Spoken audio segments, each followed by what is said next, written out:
If I were to sum up my experience with HJC Furion in just one word, it would be different. Quite a bold promise on the day when our mobile phones, cars, bikes are so similar.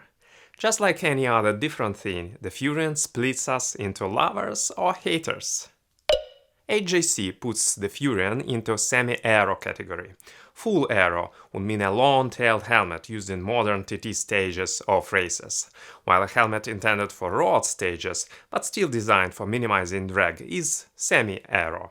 However, there's a lot of confusions with all these terms, and you might see lots of reviews referring to the Furion simply as aero. Name it aero or semi-aero, this helmet type is usually built around a smoothly shaped shell with a minimum of vents. Exactly the case of the Furion. By the way, the outer shell of 2.0 comes without any noticeable changes from the first gen of the Furion. What has changed then? The top two complaints on this type of helmets are ventilation and comfort. Lack of both, to be more precise. With the second generation, HJC have clearly tried to work on this. To improve ventilation, most of the soft padding has been ditched in favor of this plastic X-shaped insert. The insert is believed to keep your hair away from the ventilation channels and thus let the channels do the job better. The small circular soft pad sticks to the insert optionally, just in case you still opt for a bit of extra comfort.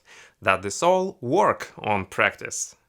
It does. Once you hit 25 km per hour, you feel a constant airstream inside the helmet taking enough care of any excessive heat, even when it's 35 Celsius hot.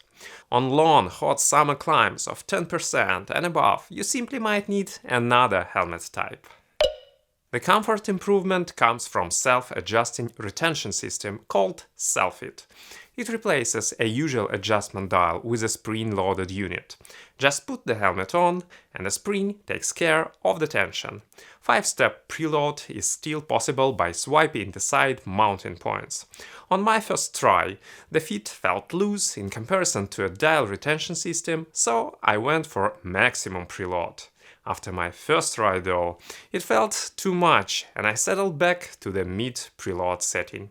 Since the helmet has just a single soft pad, the forehead one, Selfit feels a right approach to me.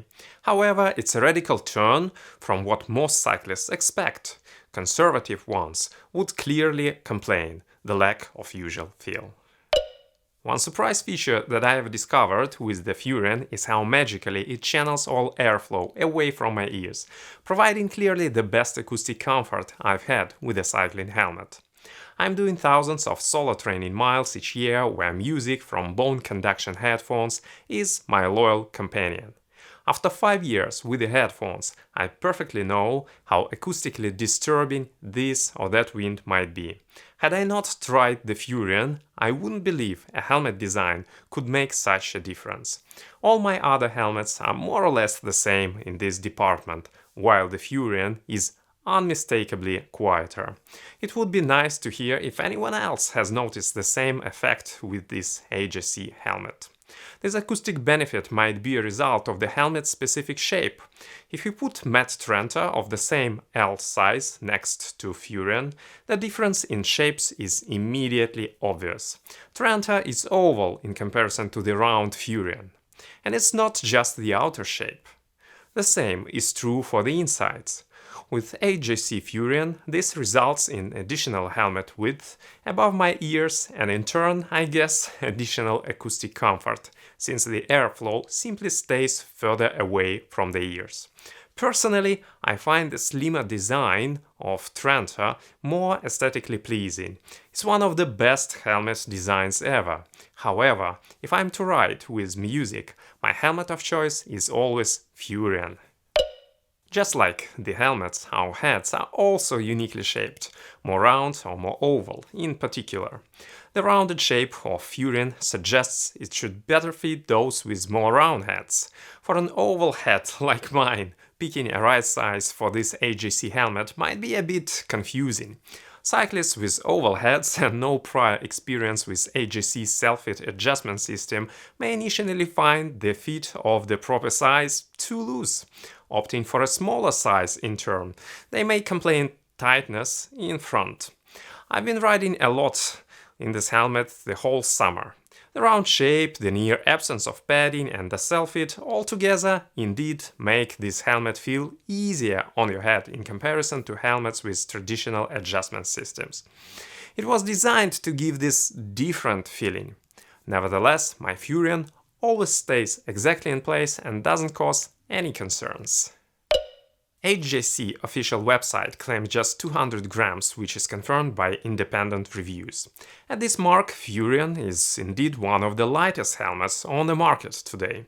It outruns not just rival Aero models, but also lots of vented helmets, which are normally expected to be lighter than Aero ones. Think of it as an Aero bike being lighter than rival climbing bikes. However, their weight increases significantly not only with size, but also with the paint used. HJC offers this truly amazing deep chameleon paint for the Furion, but together with a size L, it pushes actual weight to 270 grams. Choosing a simpler paint, you'll be able to slay some 20 grams. Furion 2.0 still doesn't have any kind of rotational protection system like MIPS. Neither it has any independent safety test ranking like Virginia Tech. Frankly speaking, you don't necessarily have to hunt for either of the two, but let's just mention this to complete the story. Sum up. In terms of being both aero and light, HJC Furion 2.0 absolutely delivers. In terms of look and feel, an individual taste might put it anywhere between love and hate. Without any doubt, my personal top feature of this helmet is the special acoustic comfort and the paint.